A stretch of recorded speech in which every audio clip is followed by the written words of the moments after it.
Bueno, buenos días. Mi nombre es María Laura Andrés y vamos a realizar un recorrido por el tema de la autorregulación, específicamente en el aspecto de las emociones. Para esto primero vamos a hacer un repaso de dos cuestiones claves. Por un lado, ¿qué son las emociones y por qué las tenemos? Segundo, vamos a ver qué es la regulación emocional y por qué es necesaria. Luego vamos a ver qué factores específicos colaboran en una regulación de la emoción más exitosa o adecuada y finalmente cuál es el rol de las funciones ejecutivas en la regulación emocional.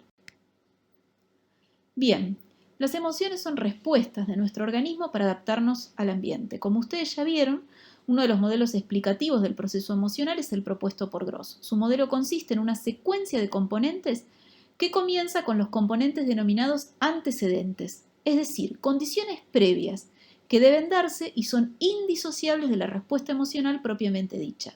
Estas condiciones son, en primer lugar, una situación o estímulo relevante para el individuo, al que en segundo lugar se le presta atención y en tercero se evalúa de determinada manera. Luego, dependiendo de esto, se activan un conjunto de respuestas, que son las respuestas emocionales propiamente dichas, o el componente consecuente, como también se ha denominado, en tres dominios: subjetivo, fisiológico y comportamental. En el ejemplo del texto, el berrinche de su hijo, pongamos el caso, es la situación estímulo que recibe su atención y que usted evalúa de alguna manera como la gota que rebalsa el vaso. Frente a esto se activa una respuesta de enojo que se manifiesta en los tres dominios mencionados. En el subjetivo, que se refiere a la experiencia personal de la emoción o sentimiento, usted siente los nervios de punta, que está a punto de estallar, que le hierve la sangre, etc. En el dominio fisiológico, que tiene que ver con los cambios que se producen en nuestro sistema nervioso, principalmente autónomo, usted posee sensaciones corporales de calor en la cara y en la nuca. Finalmente, en el dominio comportamental, que corresponde a las respuestas conductuales, probablemente usted apriete los dientes, los puños, frunza el ceño, quiera gritar y demás. Ahora bien, ¿por qué tenemos emociones? Bueno, tanto los seres humanos como los animales evolucionamos para adaptarnos a nuestro entorno. Las emociones son adaptaciones que permitieron a nuestros antepasados resolver problemas adaptativos en forma exitosa. Por ejemplo, en el enojo, la aceleración del ritmo cardíaco envía más sangre a los músculos que pueden así responder más rápidamente. Las conductas de agresión hacia otros que el enojo despierta han permitido una autodefensa eficaz. Entonces, si las emociones son útiles para nuestra supervivencia, ¿por qué parece que es necesario bajo determinadas situaciones que las regulemos? Bueno, porque las respuestas emocionales que resultaron beneficiosas para nuestros antepasados pueden no ser siempre adecuadas en el contexto de la vida moderna. Esto quiere decir que el enojo que se disparó en mis antepasados frente a la invasión de su territorio o el robo de sus alimentos les permitió la agresión suficiente para poder sobrevivir. Sin embargo, si el enojo que se genera en mí frente al berrinche de mi hijo dispara una conducta de agresión comparable a la de mis antepasados, resulta inadecuado y no adaptativo en las condiciones de la vida actual. Es decir, que de alguna manera el diseño del enojo está a tono con la estructura del mundo ancestral y no tanto con la del mundo moderno. Por eso se vuelve necesario un proceso complementario de regulación de la emoción. La regulación de la emoción, o la regulación emocional, es el proceso por el cual los individuos controlan el tipo e intensidad de las emociones que experimentan y expresan. Son aquellos procesos de monitoreo, evaluación y modificación de las reacciones emocionales que les permiten a los individuos complementar con sus objetivos. Para que la regulación de una emoción sea lo más efectiva o exitosa posible, existen una serie de factores específicos que colaboran en su éxito. Y para estos factores resulta beneficiosa la contribución de las funciones ejecutivas. El primer factor específico de ayuda para regular eficientemente las emociones es tener conciencia de la emoción. Esto quiere decir darse cuenta de qué emoción se está experimentando. Esto puede suceder porque uno reconoce las pistas fisiológicas o las tendencias a la acción, así como el mismo registro subjetivo. En este proceso puede volverse consciente de la emoción, interviene la memoria de trabajo. La experiencia subjetiva de una emoción se activa en la memoria de trabajo, ya que ésta integra información de diferentes modalidades sensoriales con la información de la memoria a largo plazo, en una representación que está en un estado activo durante un tiempo ilimitado. Si usted puede etiquetar una emoción, le va a ser más fácil plantear objetivos de regulación y seleccionar e implementar estrategias de manera posterior.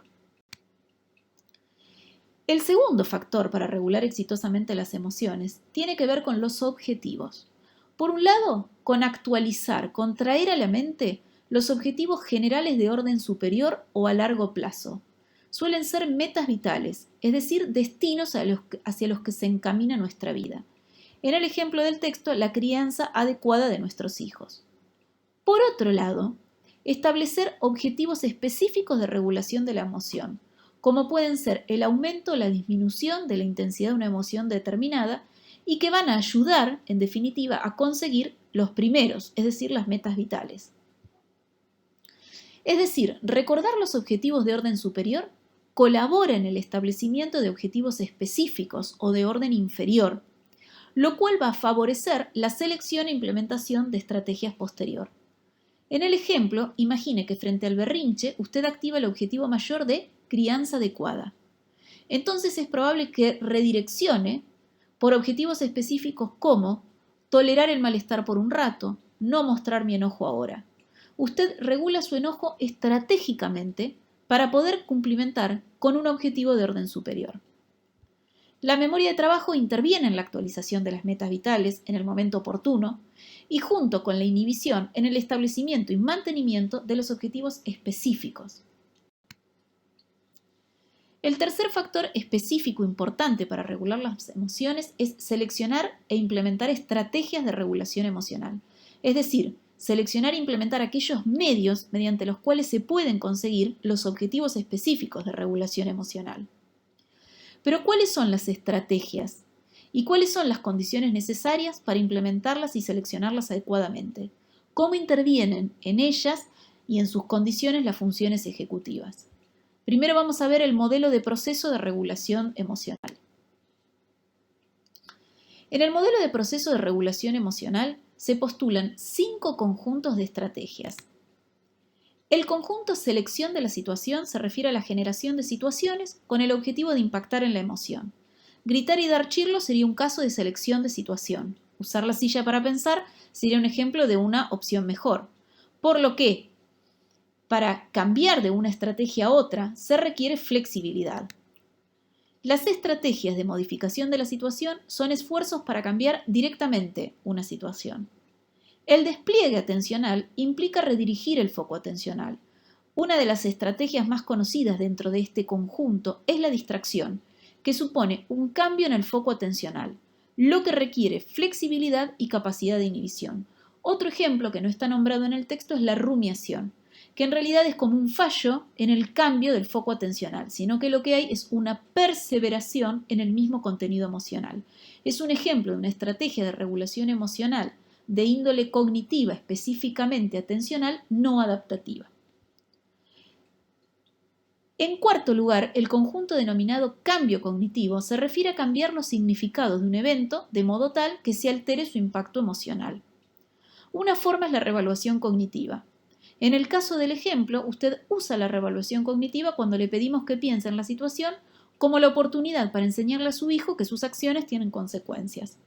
Para la implementación de la reevaluación se requiere reemplazar las evaluaciones iniciales de un evento con evaluaciones secundarias, menos cargadas emocionalmente, lo que implicaría la capacidad de actualización o updating propia de la memoria de trabajo, así como la inhibición de las primeras evaluaciones. Finalmente, para facilitar el cambio e impedir la fijación o perseveración, también se requiere la flexibilidad cognitiva. Finalmente, las estrategias de modulación se refieren a intentos por influir sobre las respuestas fisiológicas o comportamentales, por ejemplo, la relajación muscular, el control de la respiración o la supresión de la expresión emocional, es decir, tratar de no mostrar facialmente y expresivamente mis emociones, que requiere de la memoria de trabajo para actualizar en el foco atencional la autoinstrucción de no debo mostrar la emoción y el control inhibitorio para ser capaz de suprimir una expresión preponderante. A su vez, para seleccionar las estrategias de regulación emocional son importantes 2 condiciones. En primer lugar, conocer la efectividad de cada estrategia. Y en segundo lugar, conocer los recursos necesarios para la implementación, ya que no todas las estrategias consumen los mismos recursos. Finalmente, para implementar las estrategias son importantes otras dos condiciones. En primer lugar, concentrarse en el objetivo de regulación emocional específico, es decir, protegerse frente a la tentación de otros objetivos competidores. Esto requiere de la memoria de trabajo y de la capacidad de inhibición, como habíamos dicho. En segundo lugar, de ser necesario, se requiere ser flexible, es decir, ajustar los propios objetivos de regulación en función de los cambios y las demandas de la situación. En síntesis, la regulación emocional es un conjunto de procesos que se aplican para moderar el proceso de despliegue emocional. Las funciones ejecutivas contribuyen a su éxito, a su vez, o a través de la influencia sobre su toma de conciencia de una emoción, el establecimiento de objetivos y la selección e implementación eficaz de estrategias de regulación emocional. Para ser un mejor regulador, usted puede prestar atención y tomar conciencia de las propias emociones, recordar objetivos vitales que fueron establecidos previamente, establecer objetivos de regulación específicos en el momento, atendiendo a estos otros de mayor orden. Finalmente, conocer diferentes estrategias de regulación emocional, los recursos que implican, concentrarse en los objetivos específicos que se establecieron y ser flexible de ser necesario. Bueno, muchas gracias, esperamos que este material les haya servido y quedamos a disposición para consultas que quieran realizar o comentarios. Cuídense mucho en esta etapa.